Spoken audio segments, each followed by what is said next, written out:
Welcome back to another edition of the Educational AD podcast, this time featuring the FIAAA Insider. We couldn't do this without the incredible support of our sponsors, and we want to start by saying thank you to all of them. First, thanks to our diamond sponsor, Varsity Brands, including BSN, Varsity Spirit, and Herff Jones. Varsity Brands, elevating student experiences in sport, spirit, and achievement. We also want to thank our platinum sponsors, Ephesus Lighting, innovating a brighter future at every level. Gilman Gear, always a step ahead. Camp Mobile, where teams communicate better. Hometown Ticketing, simple and easy online ticketing. And Vital Signs, bring student achievements to life. Thanks to all of our great sponsors. Welcome back, everyone, to another edition of the Educational AD podcast, this time featuring the FIAAA Insider. Our guest today is a good friend, Chris Hobbs, Dr. Chris Hobbs. He's a certified Master Athletic Administrator, and he's the Director of Athletics at the Kings Academy down in Palm Beach County. Chris, welcome to the program. Jake, thank you for having me on, and thank you for all your efforts to produce some great content that a lot of us are learning from. Okay, well, definitely my pleasure. We've had a lot of fun. Well, you know how busy the life of an athletic director is these days, so we're going to jump right into it. We always like to let our listeners have a chance to get to know our guests. So share a little bit about where you grew up, where you went to school and college, and maybe how that love of sports led to your first teaching and coaching job. Yeah. Raised by two educators. My father's been a school administrator for most of his career, right outside of Philadelphia in South Jersey. It's a tiny state, and yet we are very, very adamant that there's South Jersey, Central Jersey, and North Jersey. So I was raised in South Jersey, right outside of Philly, at a small school that my father was the principal of. And for many years, he was also the basketball coach. My mother was a teacher in the school. And so me and my two younger brothers, we spent enormous amount of hours on that school campus, particularly as my father worked either coaching hours while we were, young, or he worked administrator hours. And so it was the 1980s. So we spent a tremendous amount of time on that campus unsupervised after school. And honestly, it was a great way to grow up. Three boys running around. We had tons of great friends. And so, but because of my father's role as a coach, that obviously hooked us really fast. He was a three-sport athlete in a public school in South Jersey. Starting quarterback, he was the starting third baseman. He was the starting shooting guard. And it was a smaller public school. So if I remember the stories right, he even played the trumpet in the band at halftime during the football games. And so it was real small school life for him growing up, and he passed that on to us. And so we were all multi-sport athletes, and we loved it. Right from day one, I loved everything about the sport experience. I loved the practices. I loved the coaches. I loved my teammates. I loved the uniforms. I loved the bus trips, in some bizarre subconscious way. I even loved all the winning and all the losing, just all of it was just phenomenal. I say often it put lightning in my veins. And so that really laid the groundwork for me to be deeply impacted by coaches because I just love sports so much, and they were the leader of what I loved. And so had some wonderful coaches in high school that saw sport as a means to grow young men, to disciple young men, growing up in faith-based schools. And so that had a huge impact on me on a lot of levels. And then had a really nice small high school basketball career. And then as a result, got a chance to play small college basketball up in Scranton, Pennsylvania, at Baptist Bible College, Division III school up there. It's now Clark Summit University. And for all of you out there that are fans of the show The Office, that show does an incredible job depicting Scranton. It really is like that, So had an incredible 4 years there, playing college basketball, and played for a man that outside my father had the biggest impact on my life. Mike Shao was his name, and he was insanely passionate in all the right ways. And so really, really, I learned a lot about him, a lot from him, not only about the game of basketball, but how to live life on purpose, how to live life pursuing excellence, how to live life in a way that would honor the Lord, with faith being a big deal for us. And so huge impact on my life. Had a good enough small college basketball career that I had some opportunities to play in Europe. But I was about to get married. And so me and my soon-to-be wife, we had to consider going into education together. My wife's a teacher. Or we were going to go to like England. I think I had an offer from England, a team from England, a team from Spain, and a team from Germany. And they were going to pay me literally almost nothing, but I was going to have free housing. I was going to get to run around the countryside of Europe, play basketball, or I could just jump into coaching and teaching. And so we took the path of least resistance there. And I jumped right into teaching and coaching and haven't regretted it. Never looked back. Loved it from day one. So, in a matter of 12 months, I went from playing my senior year college basketball to coaching 13 and 14-year-olds in middle school basketball. I was their phys ed teacher. I was their coach. And I treated them like they were the Kentucky Wildcats. I mean, it was such a big deal to me. And when it's a big deal to the coach, it becomes a big deal to the kids. And so that just evolved. 20 years later, here I am at the King's Academy, blessed to be surrounded by a lot of great people at a wonderful school with some pretty fun resource to do some great stuff. Those very similar as far as the upbringing part, at least for my kids. They grew up in that school environment, so I know just what you're talking about. Tell us a little bit about how you made the jump from Jersey down to Florida. Yeah. So after college, I taught and coached in a small private school right outside Washington, D.C. for 7 years. And during that time, I kind of fell butt backwards into being the athletic director much earlier than expected. I went in there really loving athletics and sincerely just wanting to help as best I could. So I quickly became the unofficial assistant AD. I jumped in, I was lining fields, I was dragging fields, I was setting up gymnasiums for games, and I just loved it. 22, 23, 24 years old. And then the AD who I worked under was kind of the patriarch, if you will, of the athletic department at that school. And he surprised everyone and took the high school principal opening that became available, which no one really thought he ever would, but he did. And I found this out much later. He directly requested that the school board ask me to be the athletic director because he and I got along great, and he knew how fired up I was about athletics. So at 27 years old, I'm an AD of a pretty healthy private school program, and they were gracious enough to let me stub my toe a whole bunch of times figuring out how to be an AD, but loved it. Absolutely loved it. No one would fault me for not loving it. And then I moved back to New Jersey after that to be an AD at a wonderful school called Timothy Christian School, one of only a few private schools and one of the largest public school conferences in the state of New Jersey. It's kind of the way things work up there. And that's where I really got to rub shoulders on a regular basis with some really high-level educational leaders that happen to be athletic directors. Bunch of men and women that were in the NJSA Hall of Fame as ADs. They were in the Hall of Fame as former coaches. They were just wonderful, wonderful people. Man, they embraced me quickly, started throwing me onto committees, maybe because I was stupid enough to volunteer for all the committees, but they started throwing me right into the mix. And man, that was an important time for me. And I really saw how exciting and how fulfilling high-level athletic administration can be in regards to leading inside of schools. And so that led to 6 Degree Separation and landing in Florida here. A friend that I had that was down here pitched a crazy idea at me. After a couple months of bothering me about it, it didn't seem so crazy anymore. Next thing you know, 4 years ago, I landed here at the King's Academy, and it has been a whirlwind in a really good way for 4 years here. Mm-hmm. Well, we're glad to have you down here in Florida. You mentioned earlier the impact that your dad had on you, the impact of your college coach and athletic administration. We always talk about the importance of leadership and mentorship. Who are some of the other mentors that you've had that you can still hear their voice, their encouragement, their direction as you work with your coaches and kids each day? Yeah. I do feel blessed, Jake. I feel like I have always been surrounded by strong leadership.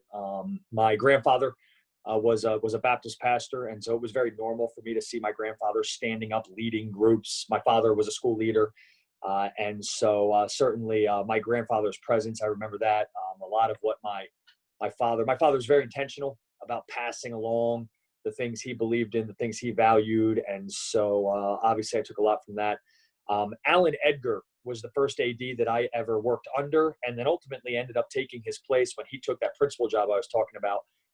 And I'm sitting in my office. I go from being a phys ed teacher to being a full-time AD. Like, I don't have any teaching responsibilities, and I'm thinking I hit the big time, right? And I sit down in my office, first day, and Alan walks in, and Alan was so great to me. He was a veteran AD. He was passionate about it, and man, he really did an incredible job supporting a young AD who was really leading a department that he had built. Alan walked in, and he looked at me. I'm sitting at my desk. He says, "Chris," he says, "don't do anything. Just sit there." He said, "and when the phone rings," he said, "everything else will take care of itself." Let me tell you something. About 3 minutes, he walked out. About 3 minutes, that phone rang, and it's been a 17-year whirlwind since. So Alan had a big impact on me. And the first piece of advice he gave me after that was, "Chris, when in doubt, pick up the phone and confirm something." This is before, we were using email aggressively and texting and online databases to track all of our schedules. Still a lot of phone going on. So that was great advice, confirm, confirm, confirm. And then Bill Bills, when I transitioned to New Jersey, I took over for another Patriarch AD who stayed in the building. His name was Bill Bills. He's in the NJSI Hall of Fame as a coach. He's got over 1,000 varsity wins in 3 different sports. He just retired after 47 years at the same school. And he was an icon. And for 9 years, I passionately led the athletic department at Timothy Christian School, but it was always Bill's department. And probably one of the smartest things I ever did accidentally was never fight against the fact that it was always Bill's department. After the amount of years and time he had put in. I mean, Jake, he was coaching the kids of his former players towards the end of his career. And so he was just a mainstay and icon. And he was great to me as well. He was tremendous. And he really taught me the importance of being extremely type A as an AD. I'm extremely detail-oriented. I can turn it off and on professionally. After 20 years, I believe I'm fairly detail-oriented. But I can turn that off. I can go home and relax and be a little bit type B. Bill was type A, 24 hours a day, 365 days a year, and so Bill passed a lot of that on to me, which was really good for me professionally. So those would be some of the other mentors that had a big impact in my life. It's great stuff. You alluded to it just a little bit, but I'm going to ask you to share in your time, even going back to when you were a coach, but in your time as an athletic director, you've been in a couple different schools. How has the daily job of an athletic director changed, in the last, let's say 15, 20 years? Yeah. I would say there's 2 things for me that I would really point to. Number one, the intentional efforts that have to be put in to prioritize student safety and student health are at all-time highs right now. So we have a director of sports medicine. 10 years ago, 15 years ago, who in the world in the high school level had a director of sport medicine? We have a director of sport medicine here who is also our full-time athletic trainer. But we will bring in athletic trainers to support him. He has interns with him. It's its own functioning department, simply because the safety and health of student athletes has become such a high priority. I think it's the life of living in 2020 with the age of the internet and the way we all have access to information. When you become, it's not that concussions weren't a big deal 20 years ago. We just weren't aware of how big a deal concussions were. But with that awareness comes a responsibility. And so I would say the health side of things are a huge deal. And then the other thing I would say is, I'll steal a line from Scott Eblin, is a New York Times bestselling author. He wrote a book called The Next Level. And it's really talking about transitioning up to executive level of thinking in your leadership. One of the things Eblin says is that the work no longer speaks for itself. And what he's alluding to is there's so much information we're consuming in 2020 that leaders have to be intentional in speaking out for the great things that their people are doing. And that easily transitions into the world of social media. And so I think ADs have to take it very, very personally to figure out ways to openly speak about the great work that's happening with their coaches, with their kids. And for the ADs, it's never about the AD. It's really about you just happen to sit in a seat that gives you an opportunity to celebrate all the great stuff happening inside your department. But you got to make sure that you're speaking out how great a job your coaches are doing, speaking out how great a job your kids are doing. And the advent of social media has made that easier to do than ever, but probably even more urgent to do than ever as well. So those are the two things: the safety of student athletes and speaking up on behalf of your department are two things that I think have changed drastically in the last 10, 15 years. Oh, excellent points. And again, on your second one, I think we all saw not just the need, but a tremendous opportunity this past spring and summer to, intentionally promote those student athletes and those teams who had lost their season. And there were some really neat things going out there. Let's go and talk about COVID for a little bit. Certainly, it had its impact in the spring and continues to impact our nation. We've seen the response in Florida. Both you and I are in Florida. What were some things that you did at the King's Academy last spring to kind of keep your kids, your coaches, your teams connected? And what are some things that you're doing right now? And again, we understand the response in Florida is different, but what are some things that you're doing at the King's Academy right now as we prepare for fall season? Yeah. Because there was so many great ADs out there in the world of the internet doing great stuff, we all got to jump in and learn and listen from so many incredible people. And one of those would be, I got to set on an interview with the sports psychologist for the University of Miami's athletic department. And he talked early on in our COVID experience about, there was like 9 keys to managing your team, staying connected to your team via the internet, via Zoom, via email, text, and how things with the crisis of COVID had made these 9 things, that they weren't commonplace anymore. They should not be assumed. And so one of those ideas that I stole is how important faces and voices are. During the COVID experience, we were so disconnected from each other physically that to be able to use the advent of technology to prioritize voices and faces. And so we really tried to make that if you will, the stake in the ground on a lot of our really social media initiatives.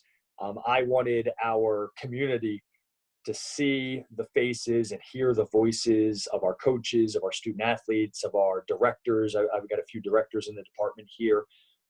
And so the other thing we really tried to take advantage of in that lines of faces and voices is we did a ton of live stuff through Insta Live and Facebook Live, just because the unpolished nature of those live events is very authentic, and people were really, really starving for authenticity during such a bizarre time in our lives that in many ways is still going on. And so that would be one of the things we did. We did a ton of social media initiatives like many people did. And so those are the reasons we did them, though. We wanted to prioritize the face and the voice of our people to create connection, and we wanted to really be authentic. And so we did a lot of live behind the scenes stuff, lots of interviews with coaches.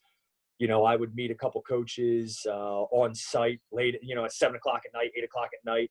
And we would announce it a couple days building up, we're going to go live with Coach Jacob Webb, who's our head boys lacrosse coach.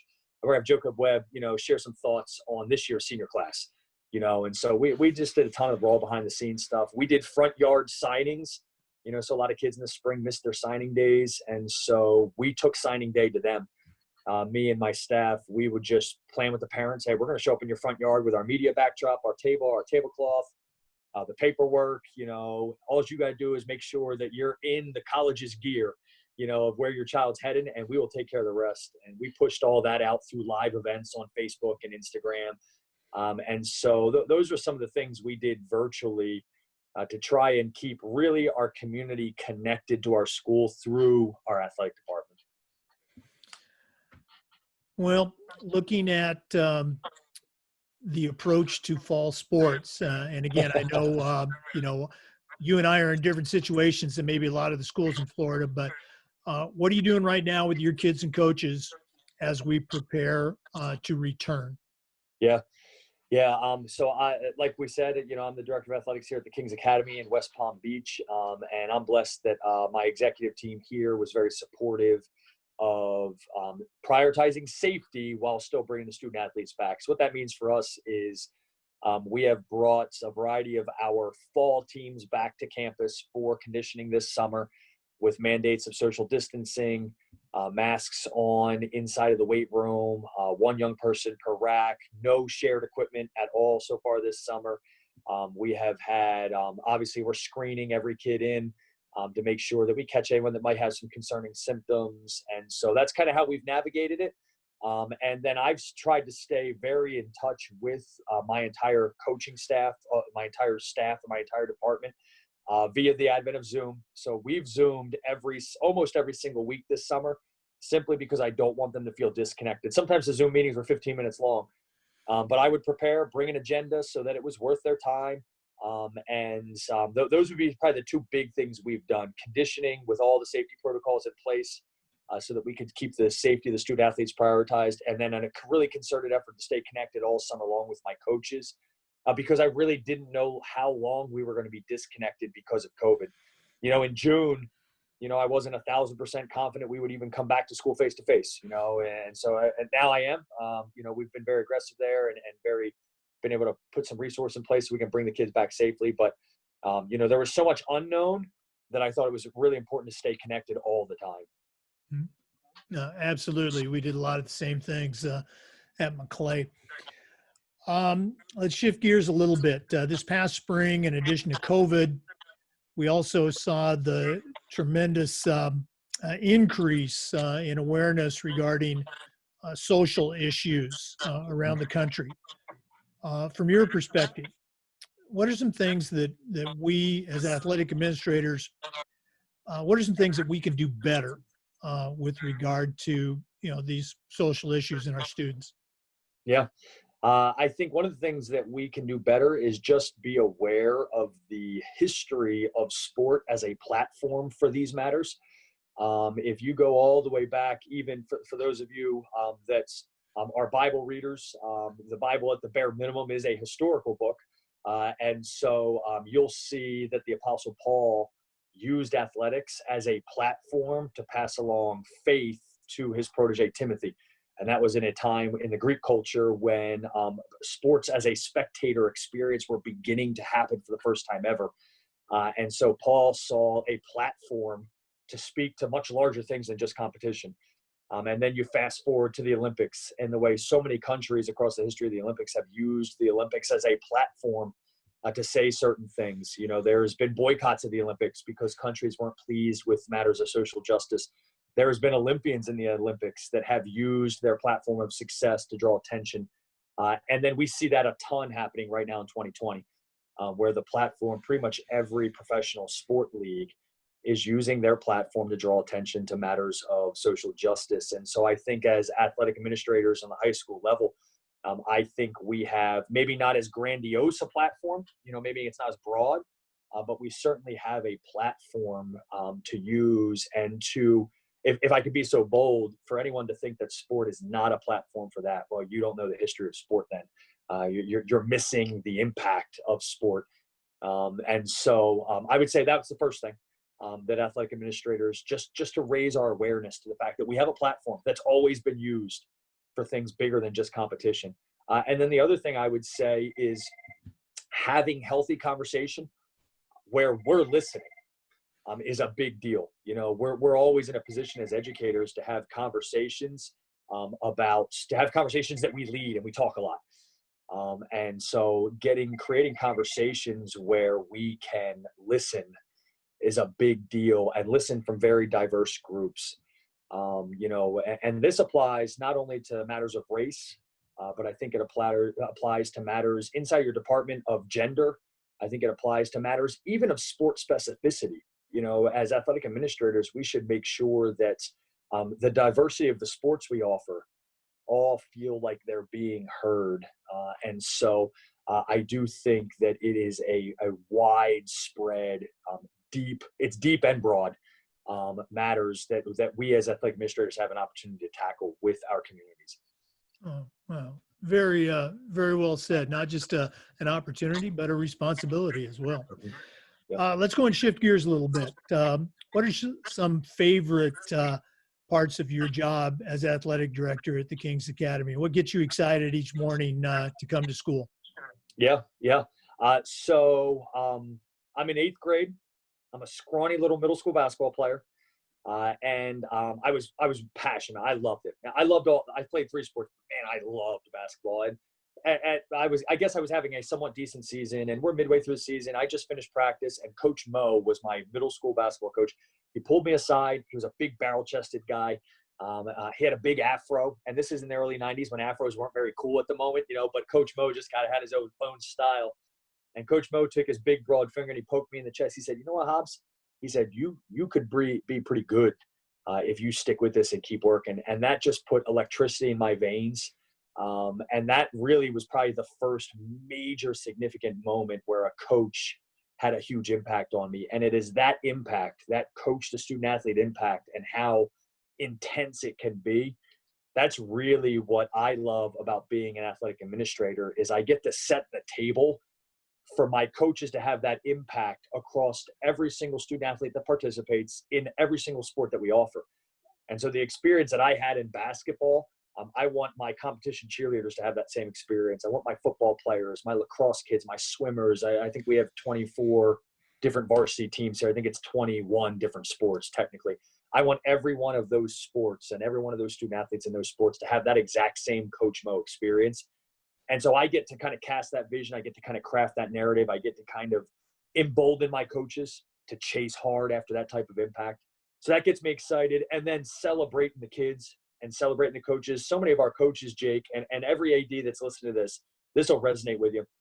So many of our coaches, particularly the ones that are really, really good, they almost don't even need us.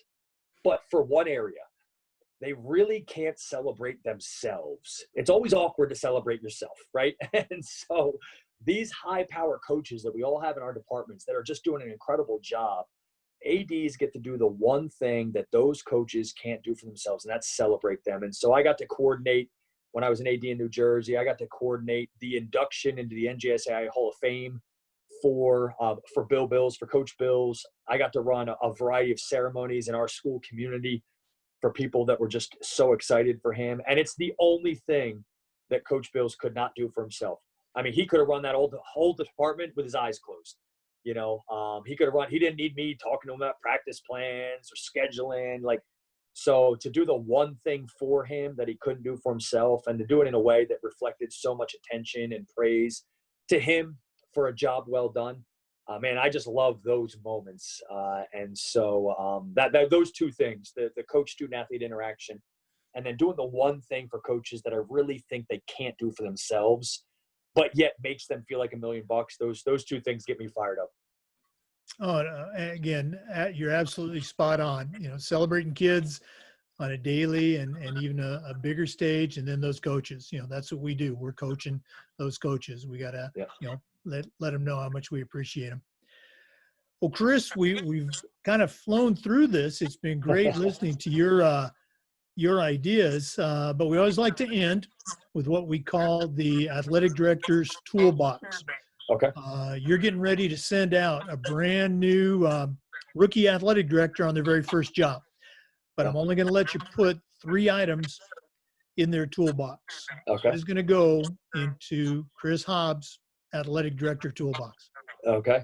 The first one would be, this is going to be really, really old school, considering how much we're involved in technology nowadays, a legal pad and a pen, and write everything down on the legal pad and pen. When a coach comes in to meet with you, write down what they're talking to you about. When one of your administrative teammates or one of your executive leaders comes in, and write everything down that they talk to you about. It's amazing how that will free your mind up. It actually acts as an external brain. That'll free your mind up to really focus and get some things done. The next thing I would recommend is I'd recommend a subscription to Our School Today. I am not their sponsor. I'm not getting any money for saying this. I've just found the Our School management system to be a very, very powerful tool for organizing your athletic department. Transportation, scheduling, coaches' databases, tracking certifications, tracking scores.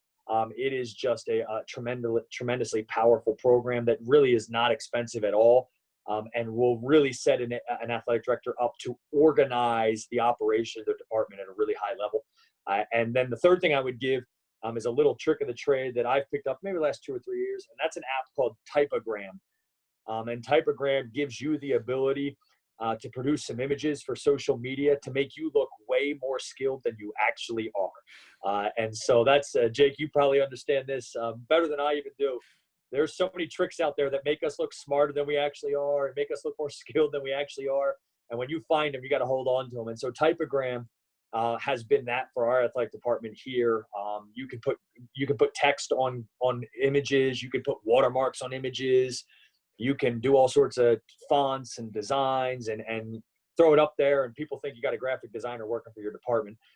And so those would be the three tools I would say, hey, you got those three things, you are going to get off to a fast start there. Well, I've been an AD for over 25 years. This is my 40th year as a teacher coach. And as soon as we're done with this podcast, I'm going to go find out about typogram. Thanks for sharing. Yeah. Chris, always a pleasure to visit with you. Thanks so much for being on the podcast today. Jake, thank you for having me. Thank you for all you're doing to share great content so ADs can keep learning, man. Best to you. Okay. Thank you, my friend. To our listeners, thanks as always for tuning in. Come back again next time for another edition of the Educational AD.